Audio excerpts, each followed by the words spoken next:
Almost. Major. Holy fucking shit, this is major!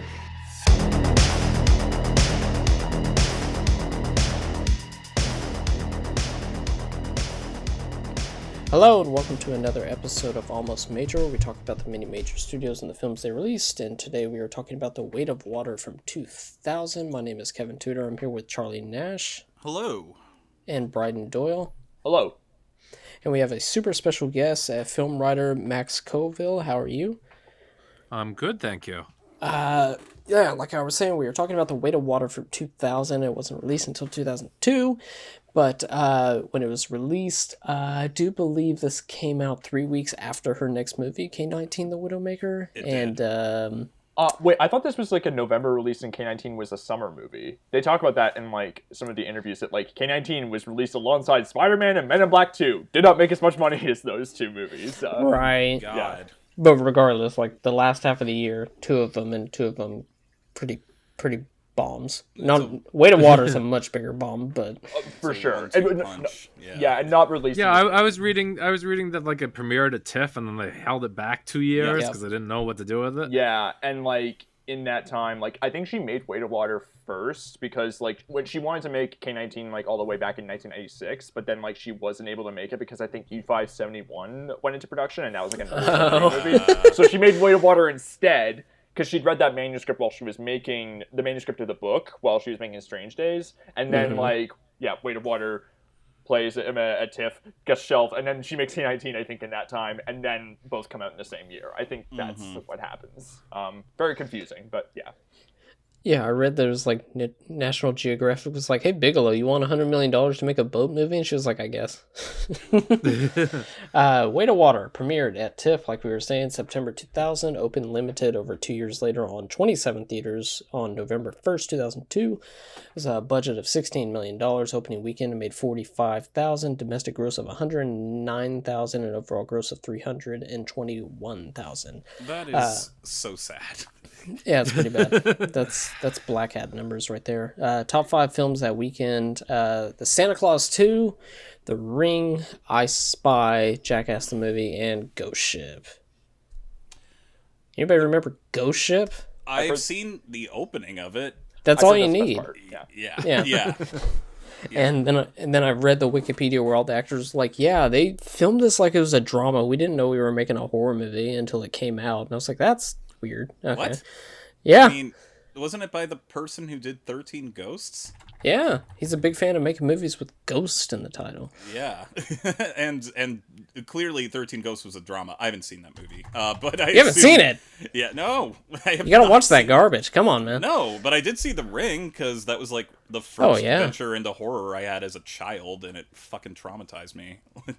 Watched it at my friend's house who lived across the street, and then was like, "Okay, I think the night's over." And I was like, "Can I crash in your room?" I didn't want to walk across the street to sleep. Don't answer the phone, right? Yeah, don't do that.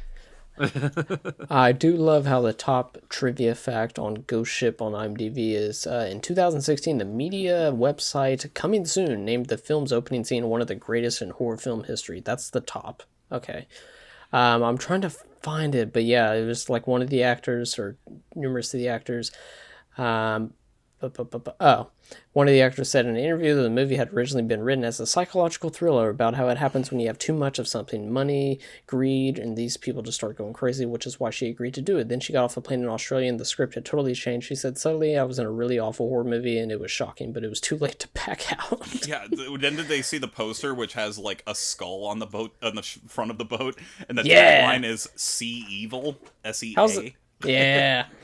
I had the DVD where you moved it and the skull appeared and didn't appear. We're talking about everything besides Weight of the Water right now, but that's fine. Y'all guys seen I Spy? Anyways, number one song in the U.S. this week is Dilemma by Nelly featuring Kelly Rowland, and number one song in Canada this week is A Moment Like This by Kelly Clarkson. The Weight of Water follows a newspaper photographer who researches an 1873 double homicide and finds her own life paralleling that of a witness who survived the tragic ordeal.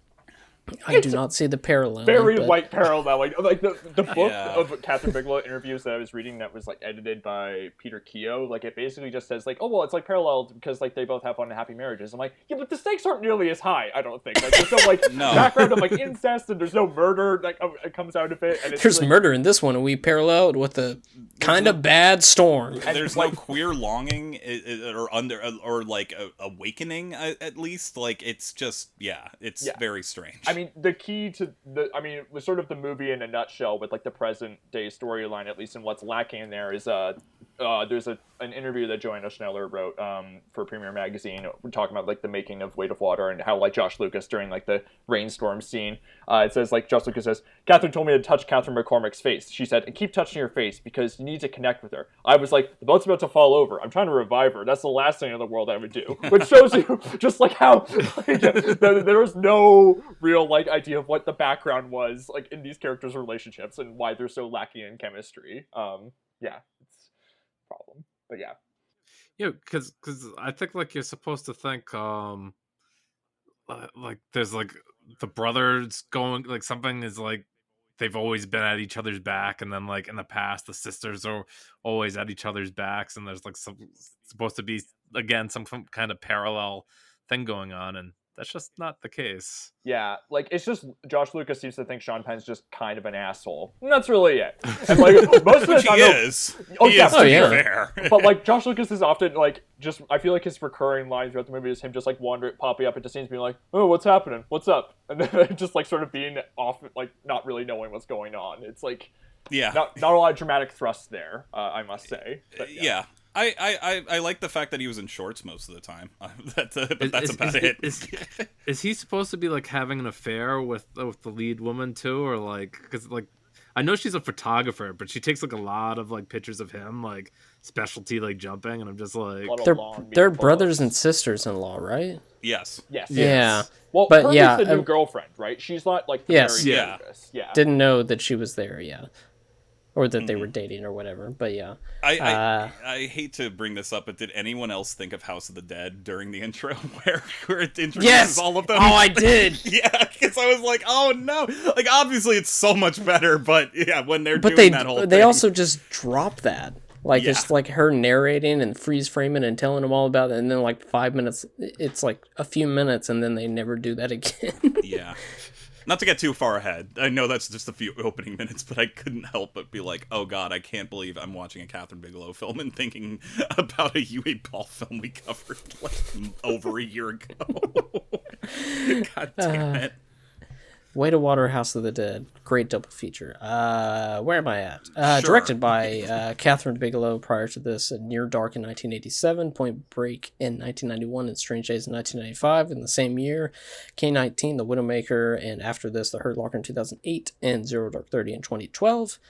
Adapted from the book written by Anita Shreve. Screenplay by Alice Arlen and Christopher Kyle. Starring Kathryn McCormick as Jean Janes. Prior to this, Braveheart 1995, same year, Shadow of the Vampire, listen to our episode. After this, Spy Game 2001, The Sound of Thunder 2005, and 28 Weeks Later in 2007. Her death scene in 28 Weeks Later is so upsetting. Brutal. It's so grisly. Also, Kevin, you completely forgot about Detroit, too. Detroit came out. I didn't. Yeah. I didn't. Wait, you didn't? Her last I film thought that you she said Zero directed- Dark 30. No, I'm saying I forgot about it, but I didn't forget to forget about it. He purposely omitted it. Yeah, that's look. Kathryn Bigelow's. I love her as a filmmaker. And I'm very Detroit much is- interested in her next movie. Yeah. Do you know if she has anything in the tank right now? Yeah, it's a Netflix movie adapting David Koepp's book called I forget what it's called, but it's like a thriller. So I'm like excited about that. That could be good. Also, Aurora, I think it's called. Oh, Yeah. interesting. It's also funny too. The last thing that looked like she had like as like a credit was like executive producing Triple Frontier, the J.C. Chibnall movie. Because She was supposed to direct that. Well, yeah, and Mark Bowl wrote it, like her collaborator with that. Funny that Mark Bowl had an Apple Plus show and Kathryn Bigelow didn't direct any of the episodes of it. You'd think that would be like a gig she'd jump in on because she directed a lot of TV. It's like sort of when she was in between projects, especially in the 90s. But yeah, it feels like a missed opportunity that she didn't direct any TV because I imagine that would have kicked ass. But whatever. Yeah. But yeah, it's I think it's called Aurora. They announced it in March, I believe that Netflix announced it. So like it's been officially announced. So Cool. I'll watch it. Yeah. yeah, definitely watch it. I'll watch where am I? anything she does, regardless of quality. I'm always fascinated by what she's doing behind the camera. So Yeah. Yeah. Sean Penn as Thomas Janes, not Thomas Jane, but Thomas Janes. yeah, Prior that's to this- confusing. Yeah, everybody has fake ass names in this. Prior to this, The Game in 1997, Thin Red Line in 1988, and Sweden Lowdown in 1999. After this, I Am Sam in 2001, Mystic Yeah. River in 2003, Tree of Life 2011, and I saw it in theaters, Gangster Squad 2013. You saw saw that Gangster in Squad in theaters? Yeah. So did Yeah. Oh Hey! Yes! It was called. It's called. It's January. What else are we gonna see? The trailer Yeah. set to the Jay-Z song made me super jazzed to see it. Yeah. And then I watched it. And, Yeah. Isn't that sad how like a trailer can work so well because of one song? I remember the Nicole Kidman movie The Invasion, which is the only version of The Invasion of the Body Snatchers that sucks, but it had like Poplagio or Untitled Track 8 by Sigur Rós, and like that made the movie look amazing because it's one of the best songs ever, and then you go and see the movie and you're like, oh, well, I should have known better. Jesus Christ. Like I will also say it's very funny reading just like old articles with Weight of Water and I guess just the clout that Penn had at the time. But like it was an article by Peter Howell where he talked about like, this is about Weight of Water. It has ample opportunity for sex and thrills, particularly with Sean Penn and Elizabeth Hurley. Once you're thinking, No. And you're like, not so sure about the Penn and everything.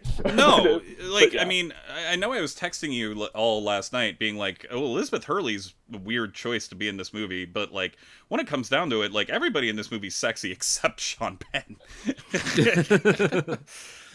Like, especially the scene where it's just like some random girl comes up to him like, I love your poetry, and he was just like, you shouldn't, or something like that. Yeah. It's just so Yeah, weird. this is my brother, Yeah. and I'm doing infomercials.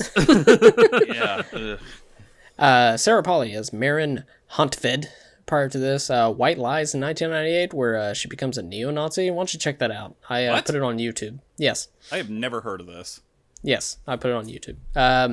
Last Night from 1998. Listen to our episode on that. After this, directed Take This Waltz in 2011, Stories We Tell in 2012, and Women Talk in 2022. And Elizabeth Hurley as Adeline Gunn. Prior to this, Permanent Midnight 1998. Listen to our episode. First two, Austin Powers, and after this, Serving Sarah in 2002. And for some reason, I rented this when I was like 10. I don't know why I was interested. 14 episodes of Gossip Girl and 40 episodes of The Royals. What's God. Elizabeth Hurley?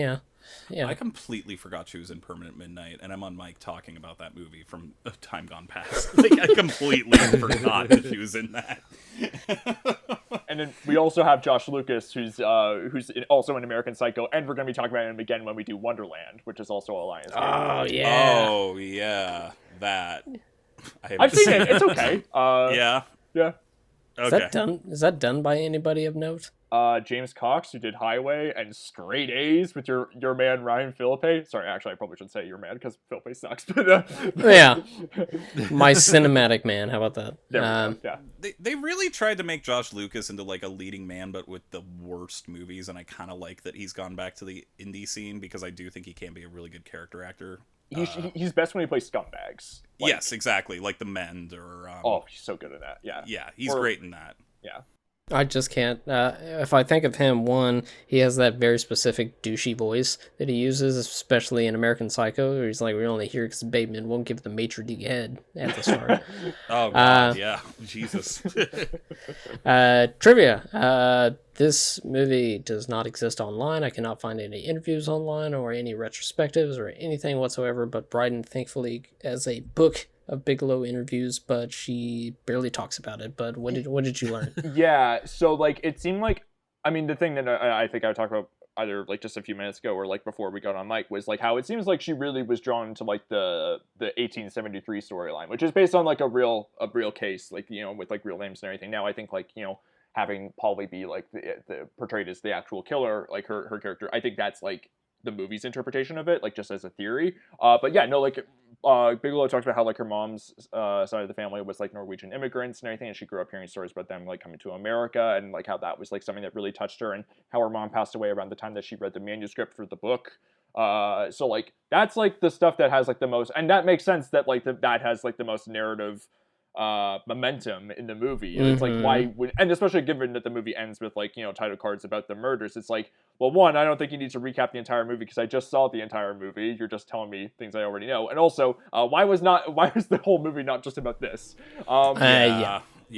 And it was like, it's like set in New Hampshire, I think, but shot in Nova Scotia, so that's a win for Canada, I guess. And then how it's interesting too how obviously this is like her coming off of the flop of Strange Days, which, you know, people really like that movie now, but like it's like, her best movie. It's a great movie, fantastic, but did badly box office wise at the time and got very negative or mixed reviews. I would say some people like Ebert loved it and everything, but like it's funny. Yeah, Ebert was right about that one. I think he gave it 4 stars. Hell yeah. Win for Ebert. But it's just interesting how this one Peter Howell article like says something about how like you know, what is it that he says about Strange Days? But like he almost frames it kind of like ahistorically about how like, will today's impatient audiences, perhaps the same ones who thrilled to Point Break or Strange Days, be able to handle a more layered work from Bigelow? They're talking about Weight of Water being the more layered work, and I'm like thinking like Strange Days was a flop. Like, what are you talking about? Like it's and yeah, I don't know. You feel kind of bad for like in a way about the movie. I mean, I don't like Weight of Water. You know, giving away my thoughts a little bit early, but like it's but it is a little bit bittersweet reading some of the articles like where like it's, I think there's one by Jeffrey M. Anderson on Combustible Celluloid talking about like, you know, she had a bit of a tough time with Strange Days. She struggled to like get some of these movies made. She was gonna make like a Joan of Arc movie, but then like Luc Besson made his one that like was supposed to be really bad. In the Anderson article, it's like, oh well, you know, Weight of Water, it's finally coming out. She's getting that out from under her, and she's got Widowmaker coming out. That's gonna be great. And then it's just like, you know, that's not how it turns. Yeah. And then she made a comeback, and now it seems like she's in a bit of a downswing. And then she won Best Director and Best Picture yes, for her comeback. Yeah. Well, wasn't it like some of it? I think like wasn't her ex-husband James Cameron involved with like Strange Days? Like he like wrote the script, and then he wasn't in the picture, so maybe financing was more difficult for her. And it's also just hearing you say that, Bryden, that like finally a layered picture from Kathryn Bigelow, as if the genre work that she wasn't doing wasn't layered, where it's like, this is, I'm not saying this isn't layered, it is. It's just that all of her other films are so layered in so many different ways. I mean, especially Strange Days, and even something like, you know, Point Break. I mean, like, yeah, people like don't like, I was barely born when that movie came out, but like, you know, that movie is like prescient in how it deals with masculinity and, you know, potential queer undertones that people read into. And even something like Blue Steel, which is like, Blue Steel is great, and it's like kind of a horror movie, and yeah, like, you know, not I can understand people not wanting to watch it because Jamie Lee Curtis plays a cop, but like it is getting into certain politics that like are really messy and really fascinating from both a gender and from a authoritarian kind of perspective. One other thing I also wanted to add, and I don't know, I can't remember my source, but I believe that Kathryn Bigelow wanted Sarah Polley specifically for this role because she saw her in The Sweet Hereafter, the Adam Boyan film. You were right. That's mentioned in the Peter Howell interview. Yeah, Sweet Hereafter, and it's like, yeah, it's great, and like kind of like a similarly like sympathetic but also kind of like inscrutable character where you're like not entirely sure what's driving her like throughout, like where like there's like a lot of different motivations going on, and you're just like, but it's all like conveyed like in such a reserved way that's like fascinating to watch. Yeah. Polly's fantastic. I'm always happy to see her in these movies. She's great. Yeah. I'm glad that she's doing what she wants to do, which is directing, but I also do miss her being in movies. But as long as she's doing what she wants to do, that's cool. So exactly. Right. We need a. Remember when she came back for Dawn of the Dead? That was weird. It's very good. That was the first thing I ever saw. That was my introduction to her because I was like 13 when that movie came out, and I snuck it on like Stars or something. Like when my parents weren't paying attention to me, and I was just like, "Who is this? She's great." And then like throughout, still discovering. I mean, even this, like, she's still discovering like how many great performances she gave, like throughout my entire lifetime. So yeah. There are times in your life when you sense that something is about to happen. This is my husband, Thomas. Hi. Hey, too long. And at the same time, you realize it already has. 2 women were discovered in the kitchen, strangled and bludgeoned with an axe. Bludgeon, a wonderful word. One of the best. This must be the kitchen, right? Have they found the bodies? Using an axe requires intimacy. Think about how close you have to be to your victim. I would do anything to have you. I think the killer was in love with one of the women. The murder was the only way he could possess her.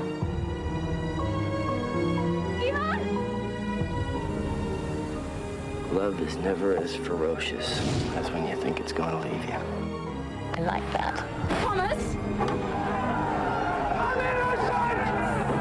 You know he killed a girl. Thomas killed a girl. Talent excuses cruelty. Don't you know that? I can't do this.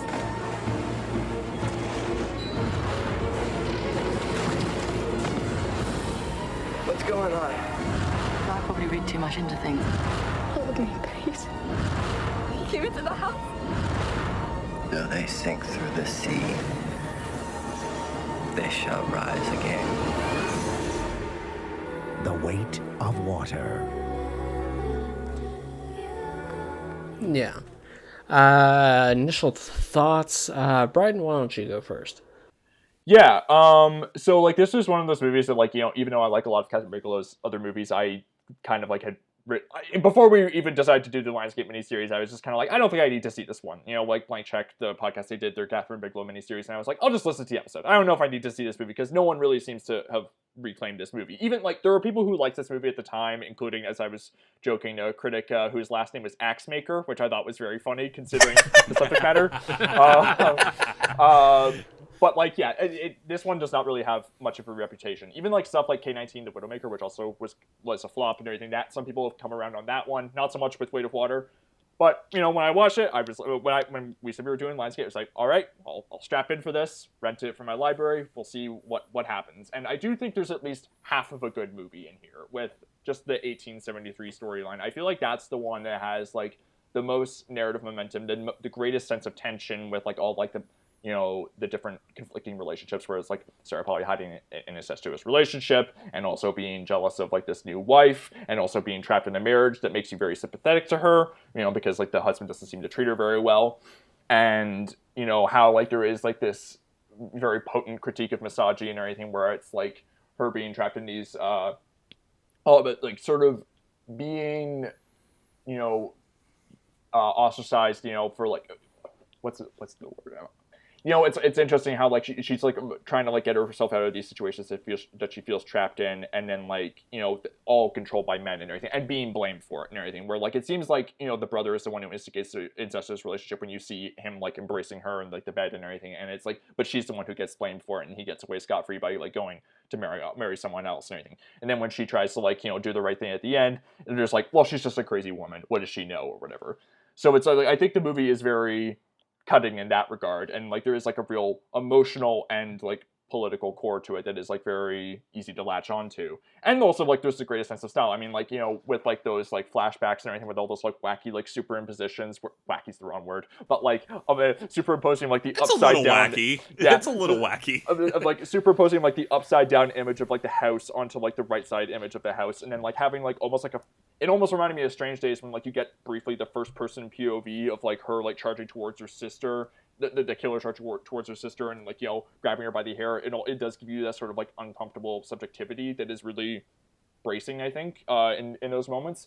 So, like, there's good stuff in that part of the movie, and, like, I don't know why, and reading Bigelow talk about how she had that personal connection to the Norwegian immigrant story, it's like, why didn't you just make that movie? I mean, I guess maybe because you're adapting the book, which I don't know if maybe the book conveys, like, the two different timelines better, but, like, every time the movie cuts back to the present day storyline, it just grinds the movie to a fucking halt. Like, there's no real chemistry between any of the actors in terms of, like, you know, the couple, and I get, like, it's unhappy marriage, unhappy couples or whatever, although Josh Lucas and Liz Hurley seem totally fine with each other. Like, they seem to be having, yeah, like, there's not really much conflict there. They seem to be having sex and enjoying each other's company, so it's fine. But, like, there's just, like, a lot of it is conveyed through, like, long, meaningful glances and everything. Meaningful, I should probably put in, like, air quotes. But, and it just becomes kind of laughable after a certain point. And like the way that Bigelow tries to like crank up the tension, I guess like bully for her that she tries it, but like it's like really goofy when like, you know, all of Kathryn McCormick's research papers like get like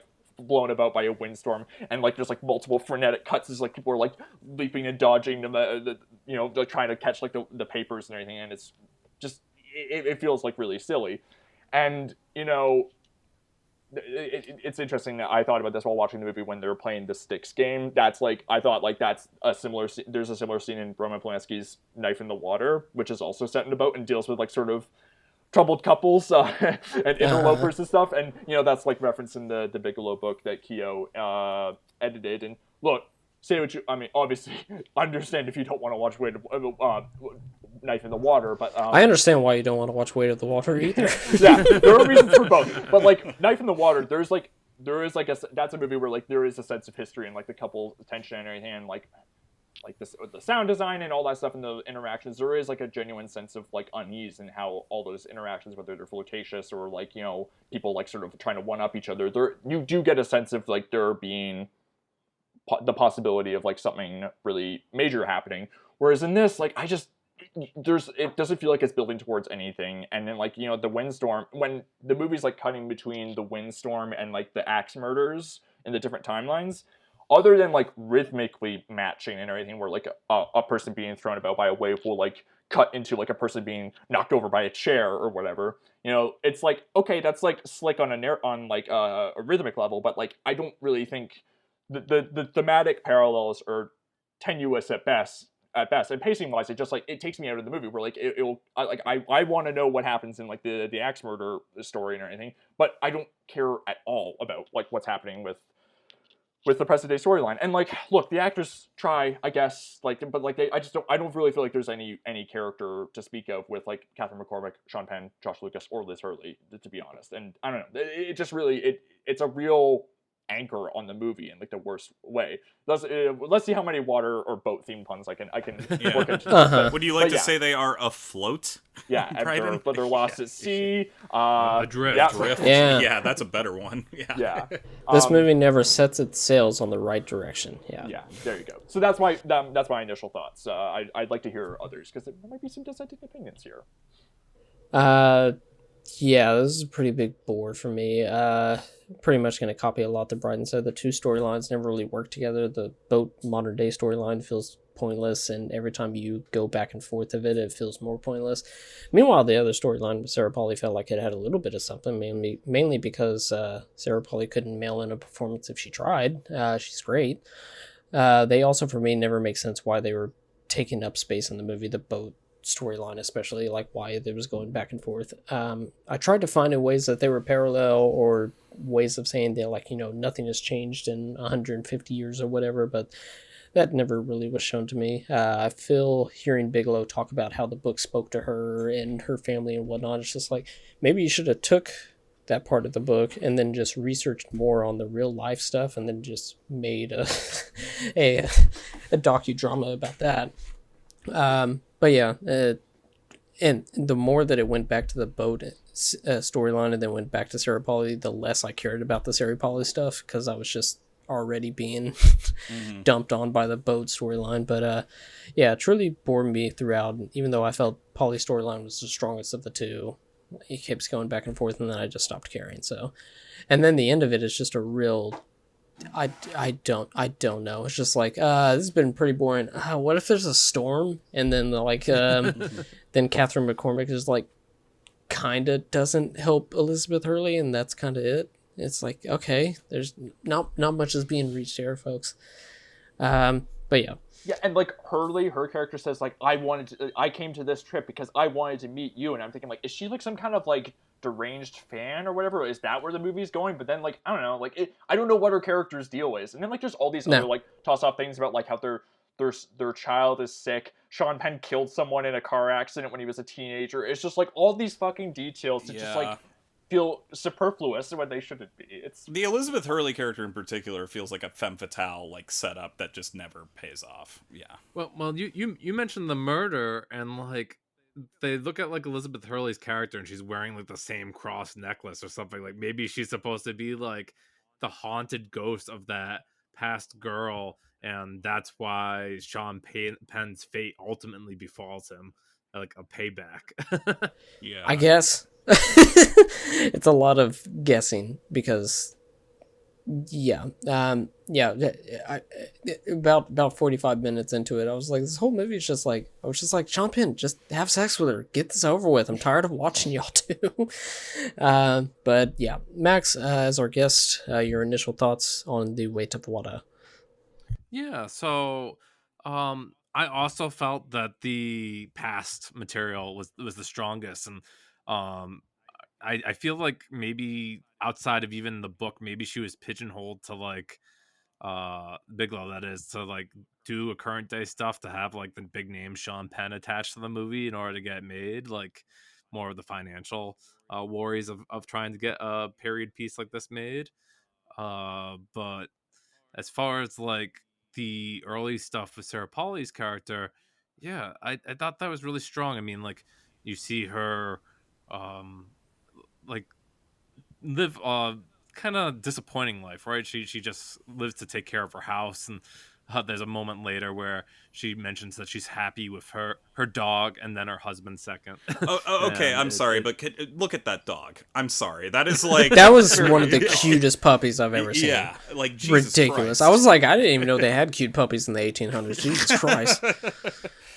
And Brian had mentioned like something like maybe she felt ostracized, or at least like maybe other people looked upon her differently. And I imagine in that time period that not being able to get pregnant might have definitely had that kind of effect on her and her household. Of course, knowing what period that is, we don't know whether or not she was barren herself or just her husband was unable. But certainly that was a conflict later when she's talking to her long lost loved brother who comes to visit her after so long, and how disappointed they are that she is not with child. I found like some of the other stuff, like some of it gets repeated too often, right? Like if we're talking about like the scene and the setup of showing like how the murder was shown, we get that like repeated at least 4 or 5 times. Yes. And like if I had to see that damn clock fall on the floor one more time, I was gonna like drop. We're frozen in time. We're frozen. Yeah. Oh, I get it. It is funny because like it'll cut to a kettle boiling, and then like it's not even like the clock gets knocked over; it just like flies off the mantle or anything. Like it's just being like a ghost is like flinging it off. The clock killed itself. It couldn't take it anymore. Sick of telling time. Yeah. And then like you're supposed to get this idea that like she just like flips a switch because like her sister is like so mean to her. But I'm sure we'll get to more of that later. But as far as like the present day storyline, the less that I have to talk about, the better. There's just a lot of nonsense, and like the main thing you're looking at is Sean Penn oogling Elizabeth Taylor. Elizabeth Taylor. Whoa! Elizabeth Hurley, my bad. I mean that's fine too, but that's not this movie. Yeah. I had Gods and Monsters. Turns out there's a third timeline in the movie with Elizabeth Taylor. Now I'm just imagining Elizabeth Taylor, but like drunk, who's afraid of Virginia Woolf, like mode, where she's just like wreaking havoc, and like people are like, "What are you talking about?" like Elizabeth Hurley's character like seems like she solely exists to like break this marriage, right? But it's not necessarily a happy marriage to begin with, and like there's this like really supposedly steamy sex scene that's gonna happen in like the archives while looking at like dead girl like files, and like she's like, no, I just can't. And it's like, well, maybe it's not your marriage, but maybe also because you're looking at how people were violently murdered. And you're in a library, you're in a public space. There could be a lot of reasons why, you know. Yeah. And like there might be something to like, especially because like you get that first person shot of the murder, and like, you know, I mean thinking of like Strange Days and everything, like there could be a movie where it's like McCormick, like her unraveling is like becoming like so. I mean, I guess that like they kind of like just kick it into overdrive without really doing the work to like sort of develop the character and anything. But I guess it seems like her over-identifying with the Sarah Polley character and reading about it with all the news clippings, I guess, like, that could be something, and like her having that intense over-identification and empathy, like that could be interesting. But the movie just kind of like it just sort of doesn't. I mean, one of the reviews or interviews I was saying was like, oh, the movie's like a lot of inference and everything. It's like, well, yeah, like that's not like, you don't need to explain everything in it, but like it doesn't even seem like the movie's really doing the work. It'll just like jump back to the storyline, and then like it'll just be like, now this is happening, and it's like, how did we get here? But no, and then I guess yeah, we everybody winds up at the storm, where it's just like McCormick's character was like on the beach, like taking final photos, and like she says to herself, I have to get back to the boat, not like take shelter. And like everybody's in this like massive like hurricane storm that they just like, oh, I thought we had more time. Yeah, and then like I think like Hurley's just like, because Josh Lucas goes and finds her whatnot, and Hurley's just like, what were y'all doing? And it's just like, there could have been something there, I guess, but we're just gonna drop this, I guess. Yeah. Right, back to that, like, maybe that strange romance that they have. Right, you know, like, right. They're cheating, but who knows? But again, like Lucas, the way he plays, where he's like, I don't know if I'd really be connected to her. I think I just want to like make sure she doesn't fall off the boat or whatever. It's like, yeah, the performances are not conveying any of like the simmering, you know, attraction that is occurring between these characters, possibly. But yeah. Yeah. Charlie, initial thoughts. So, I agree with basically everything everybody's saying. I think I enjoyed it just a little bit more than everybody because I was so entranced by just how weird everything like this movie's just, it's a fascinating object in a director's filmography, and in that I love Kathryn Bigelow. I think she's an incredible craftsman. I mean, whether or not you find her films politically egregious is one thing, but god damn, does she know how to make a fucking movie. And this is the one time that I was watching this feeling like she feels even a little confused, not with, as what we were saying, with the past stuff with Sarah Polley and the real life murder, that all feels very focused with. But I will say, even though this movie does suffer in terms of like its languid pacing and stuff like that, every time it did cut back to the present day couple, I have to say it doesn't make sense, especially by the time you get to the end, because I was like, what's this building towards? And then it just kind of a shrug, the movie's over. I was consistently just like, what is this? There's all these breadcrumbs here, and yeah, they don't add up to anything, but it's also just, it was just fascinating to me to see her do a period piece, which we have never seen before. And, you know, everything that Bryden mentioned about her mother being a Norwegian immigrant, it's clear that comes from a very personal place. And I could sense that watching it. I think Sarah Polley is the clear MVP of the cast, and she is so good in it. I was just so... like, I can't defend any of this for being all that good, but I just think it's an interesting misfire, as opposed to just seeing something as, and maybe this is just me grading on a scale, but as opposed to just like a middling movie made by nobody. Like, when it comes to analyzing someone's filmography and where they got today, and the fact that she went from this to The Hurt Locker is fascinating to me. But I agree. I mean, the present day stuff, it doesn't make any sense. We don't know who these characters are. They're barely sketched out. And I agree.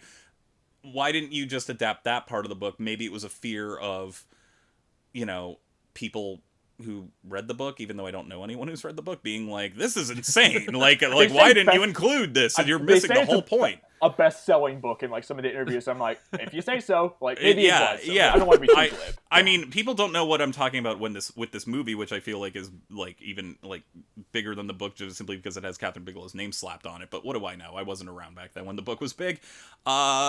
It's just too strange for me to completely dismiss. Like, I don't think this is a good movie, but I will never stop anyone from watching it, especially if you're interested in learning how, you know, the trajectory of Kathryn Bigelow's career, because it is just too... It's ambitious. Like, maybe I'm giving it a little too much credit, but like, it is like, I can't think of other movies that look or feel like this. It feels like it's directed by Kathryn Bigelow, for better and worse, because I don't think that it has the same, you know, she's a kinetic filmmaker. She's propulsive. She is best, I think, when it deals with people who are really, really good at their jobs, but are also not exactly accepted by society in ways that revolve around gender and certain problematic aspects of said occupation. I just found it too beguilingly, bafflingly fascinating for me to just completely dismiss, even though I agree with everything that all of you were saying. So it's not like it's like me saying like you should definitely check this out if it's a curiosity to you, but if not, like, then if you're not interested in Kathryn Bigelow as a filmmaker, then probably skip this one. So yeah, the stuff with like the gender in like the 1873 storyline is like really thorny in a way that like the rest of the movie isn't, that I think is really interesting. Like how it seems like the brother, as the movie portrays it, well, it's interesting how like the flashbacks like showing like the Polly's character like in as a younger person like cuddling with her brother when he's sick and everything. First, it makes it look like she's the one instigating it, but then like when you see the flashback from like the sister discovering it, yeah, it's like the brother's the one holding her. So it's like it's interesting how it's like Polly being put into this relationship that instigated by like a shitty guy that she's supposed to be trusting, that she should be trusting, you know, her brother and everything. And then her sister also perpetuates this sort of misogynistic cycle by going to their father and then putting her in a shitty arranged marriage, but she's also going to be like, you know, subservient to someone else who's not really all that caring for her. And then, you know, why she like, and then like finding that, you know, love with like this relationship with Vanessa Shaw and everything, which I'll admit, while I like those scenes, the movie does kind of like hop, skip, and jump like pretty quickly. Yeah. Where it's like, yeah, they don't even like each other, and then it's like, oh, back massage. I guess that's the thing about this movie, is that they hide information from you, and all movies are manipulative in any way. But like, if the story was told straight, like, it would be more like the fact that they hide certain things and then reveal certain things is interesting to me, because I was like, well, what's it gonna, like, they're clearly gonna do that with the present day stuff. What are they hiding? And it's like, I mean, nothing really, like, that good. Like the it's weird how the framing, the cinematic language like manipulates you in terms of the information you know with the past, but doesn't necessarily do that with the present, where characters are flat out learning things as they continue to talk to one another. It's just that those characters are talking points and not real people, or don't feel like people. It also felt like the Sarah Polley stuff to me. Did anyone else feel like this was like a version of Ty West's Pearl but played straight? Like, I haven't seen Pearl, so I can't attest to it. It really made me think of that, and I like Pearl. I mean, but it was like, maybe if this thing was trashier, like, especially in the present day stuff, because it makes it seem like it's gonna be like much steamier and almost sleazier than it is. Not. Yeah. And it's not, because it is very jarring to go from like Sarah Polley in a loveless marriage just like having the saddest, possibly non-consensual sex of her life, to like Elizabeth Hurley rubbing ice cubes on herself, where I'm just kind of like, is this like what is this saying about sex in general and all that stuff? And the thing is, like, it does feel like maybe Bigelow knew exactly what she was doing and it just didn't come across in the filmmaking, but it does feel like very confused. I don't know. And I it's a bummer, because I love Kathryn Bigelow movies so much, and I wanted to go in rooting for this. I went in rooting for this thing. I do think there's a lot of interesting stuff there. It just doesn't really add up. By the end of the movie, it's like, I don't know, you do the work. And I'm like, I'm fine to do the work. I just don't think that you also did a lot of work in fleshing these people out and making them enigmatic in a way that is emotionally compelling. It's weird how the Sarah Polley stuff doesn't feel cold, but the present day stuff does. And then when it comes to equating certain things, I don't want it to be obvious, but at the same time it is like, but then you have to do all sorts of like mental leaps and whatever, to the point that it's just like, yeah, this is just too much. I don't feel like doing that. Like, which, I don't know. I already did the work. I sat through 2 hours of this shit. Yeah, and again, like, it's wild that the movie ends with like the title card talking about like this is what happened in 1873 and stuff like that. And you know, now like they're still debating about who the real killer is. I'm like, yeah, man, I sat through the whole movie. Like, you kind of like, you didn't need to like recap it for me. Like, you could have just like, oh, that's what happened. Yeah. Oh yeah. It's like I saw the axe murdering 9 times. I know what happened. Yeah, and it's interesting too, because they do, like, at one point I was like, well, Sarah Polley clearly killed them, and then like 20 minutes into the movie, Jean wakes up and is like, she totally killed them. And I'm like, oh, wow, we got to that quicker than I thought. Maybe there's something that's going to play into that and how she's really smart and, like, how it's going to connect to her own life. No, not really. Like, okay. Like, I mean, the movie's revealing all these breadcrumbs very early on, and then it did kind of feel like they were like, oh, maybe we should cut to this earlier. But, like, I have no idea why anyone wants to spend time with Sean Penn in this movie. And I, like, what is his appeal? He's such an... like, and for the record, like, I think Sean Penn fucking sucks. He's gross. But, like, at least he's not I was worried we were gonna get a lot of hammy Sean Penn. Thank God it's not that. But at the same time, it was like, okay, there's three. We just get muttering Sean Penn. There's three of the most beautiful people from 2000 on screen right now, and then he's just there. Like what is he like? Yeah, would it have been better for him to be hammy or for the others to be hammy? Yes. I mean, maybe it would have been bad, but like at least there would have been some fucking energy. I mean, it's just but it does feel like a very subdued film for Kathryn Bigelow, especially after something like Strange Days, which is maximalist in the best possible way. But then, I mean, I don't know. Do you really want Casualties of War Sean Penn in this thing? Because I don't. Like, I mean, no, that would probably be wrong for the tone of. Let's go. That would be wrong for the tone of the movie. But Yeah, but it's just like. And I don't mind like a low boil like sort of tension and everything, but like this doesn't even like it doesn't get to the boil. It just like it's like the stove isn't even on. It's just like it's how much more can I get with this? But yeah, no, I mean it just doesn't work. And like like with the parallel of like there are stories of unhappy marriages like in both timelines. Great. But, like, you don't ever get the sense that McCormick wants to, like, secretly kill Penn or, like, even, like, get to that level where she wants to hit him. Like, she at best, she seems mildly annoyed by, like, some of his comments. Like, when she says something like, oh, you said this when we met. And he's like, I don't remember saying it. I think I was just That's way too pretentious. I would never say that. I was just wanting to get in your pants, I think he says. Which, I like how she's just kind of like... Oh, whatever. Whereas opposed to, like, actually being like, that's really fucking gross. Like, fuck you. Because I'm pretty sure even these people, like, played by Josh Lucas and Elizabeth Hurley would be like, dude, that's, like, really fucked up. Like, there's a scene earlier where she seems like she's really angry that he's like telling this story about like how their daughter was sick. Yeah, chopping vegetables, incubated. Hearing that through the scene, and she says, she's like, "Don't tell this story." Yeah, and it's like, but like, why is she upset about that? Like, I don't know. I have family members who were really sick as infants. It's like, why is that?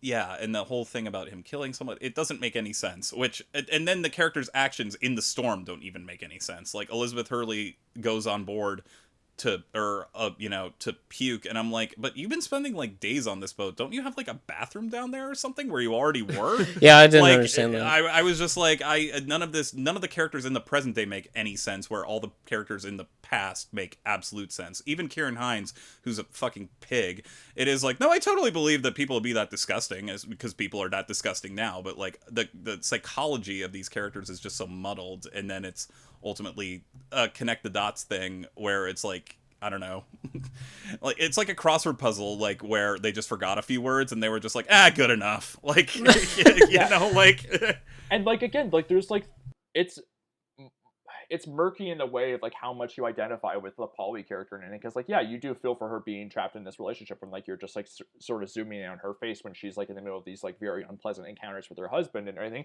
but then like she's not entirely sympathetic a lot of the time, like when she sends Vanessa Shaw to read to Hines and everything, when she knows that's so well fun. She knows that she knows exactly what's gonna happen. It's in like how that like then she still develops feelings for Shaw that do seem genuine and everything, and Polly plays it so well and everything, where she does like, you would see like the sort of tension flooding her face as she's overcome with these feelings that are very unusual to her, or unfamiliar to her. That's a better word for it. But no, like that. Like, that's really complex, and then like you just don't get any of that in like any of the performance. None of the performances or the characters are layered in like the present day timeline. I know I keep that. I'm basically just repeating myself, kind of like the movie, I guess. The movie's repetitive, though. I mean, that's kind of the thing. Is like it lays all these breadcrumbs and then keeps repeating itself. But like, like there's.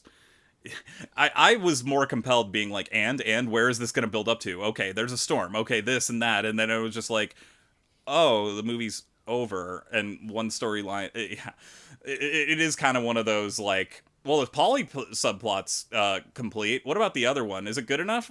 I guess. Like, to be fair, I mean, just to give it, like, I was reading about one of the articles by the Schneller premiere article where like they talk about like making it with like wind machines and people like spraying hoses. Like it's actually pretty interesting how they talk about it. And like, look, it's a pretty convincing looking storm. Like it looks like they are actually in danger of drowning.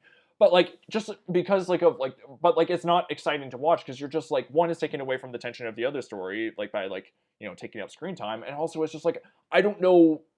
I don't know what the stakes are like emotionally with this, other than like I guess they could die, but like if you don't really know these characters, it doesn't really register emotionally or tension wise. Yeah, the boat stuff felt as if I was watching a movie where somebody is writing the story as we go along, kind of. It's like, there's Sean Penn. He's a poet. And there's his wife. And there's a boat. Yeah, I got that. And also, yeah. Plot twist, the movie was written by Sean Penn's character in this movie. It's like the end of Stand By Me, yeah. I mean, they talk about how he has writer's block. Maybe this is like one of it. It would be funny if it was like him. It's like, and... then also we drank some wine and played a sticks game. Yeah. We talked about Bedazzled for no reason. I changed my background to one of the posters that's not very well known, but it makes it look like a horror movie. So they really didn't know how to market this movie. Because one, they have the like GTA boxes of people on a poster, and then they have this one. It's just like the movie is not thrilling, dude. Like when it gets to the axe murdering, sure, but it's also so quick and repetitive that it just feels like a reenactment of like an A&E biography about something. So, but yeah, I didn't watch the trailer that they had on the DVD. Did you? Like, I don't know. I mean, I guess we'll put the trailer audio in. Right, I'll watch it. I'll watch it for that. But I don't know. Yeah, I mean, honestly, I don't know how you would market this movie to make it look good. Like, other than just maybe show just the poly section. Basically. I mean, like, you have to sell it by your star power, right? Back to that. Pretty much. Like... It is like Sean Penn's in this movie. Go watch it. You know, yeah. I mean, that's the thing. It's funny that, like, you know, this being like a Kathryn Bigelow movie with like Sean Penn and some of these other people, it feels like this would be a more notable movie because at the time, you know, Penn was like an Oscar winner and, you know, he was directing movies. He was respected in that front too. But the way this movie's remembered, it's like the status of one of Sean Penn's more recent movies, like Flag Day or Professor and the Madman, where it's like no one fucking talks about those movies unless to dunk on them. And it's like... Right. Yeah. Remember when Sean Penn showed up at the Globes this year? That was weird. I didn't watch the Globes, so I did not remember. He was like talking about just doing charity and shit, and he started crying, and then it went to the Ukraine president. It was very weird. Huh. Final thoughts on The Weight of the Water. I understand why this is like a footnote ultimately in Bigelow's career, you know, given like when people discuss her career at large now. I don't think it's an entirely successful movie, but there are interesting pieces in it, and ultimately I am very glad that she was given another chance to direct more movies and like, you know, have a successful career again in Hollywood. And I'm, like I said, I'm happy to see what she does next with that David Koepp script. I'm just not exactly because of Koepp, but just nice to see her direct something again. Hey, respect Stir of Echoes. Yes, we respect Koepp in this house. And Premium Rush, yeah. I need to watch that. Did you see it in theaters? Yeah, of course. Max, do you have any more final thoughts on The Weight of Water? Yeah, I think like it was funny when I went to go log this on Letterboxd. I was like, oh yeah, I guess I'll give it 2.5 stars. And like then I was like looking, I was like, I guess I was generous. So maybe I didn't dislike it as much as I thought I did. Like, and then I think it goes back to like I kind of liked the half a movie. That last hour was pretty phenomenal. And if you could like even like take that away, like edit the movie to just have that, like maybe it'd be like a tighter like 1 hour short or something like that, which shorts are interesting. Yeah. Anyways, I think that everything else is kind of like a bore and it weighs it down. I think we talked about it before we went live, as how like this is a very long 2-hour movie. and like you feel like every moment of it, and that's probably the most unfortunate thing that I could say about it. And I wouldn't necessarily say to people you need to search this out. I think like on my podcast, it's The Pictures, we did a Kathryn Bigelow like retrospective or something where we picked a few movies to talk about, and you didn't watch this? No, we did not. No, I think it was like Point Break, and Zero Dark 30, Hurt Locker, even like Near Dark, those kind of movies came ahead of this one, or K-19. So I can see where this one has its poor reputation.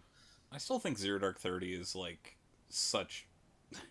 I like whether or not you agree with the politics of that thing or not. Just the craftsmanship on display of that thing is just unbelievable to me. Like, yeah, that movie blew me the fuck away seeing it in theaters, and then going back. That's actually the one that got me to go back and see all of her other movies, because I think I'd only seen The Hurt Locker in that, and then Strange Days, masterpiece, so prescient.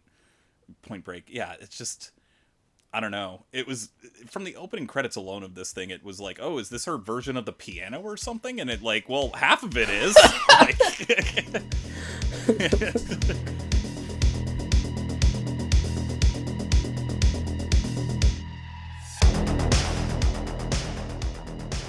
Thank you for listening to this week's episode of Almost Major. Please rate, review, and subscribe to us on iTunes. Please follow the pod on Twitter at Almost Major to keep up to date with what movies we will be covering in the future.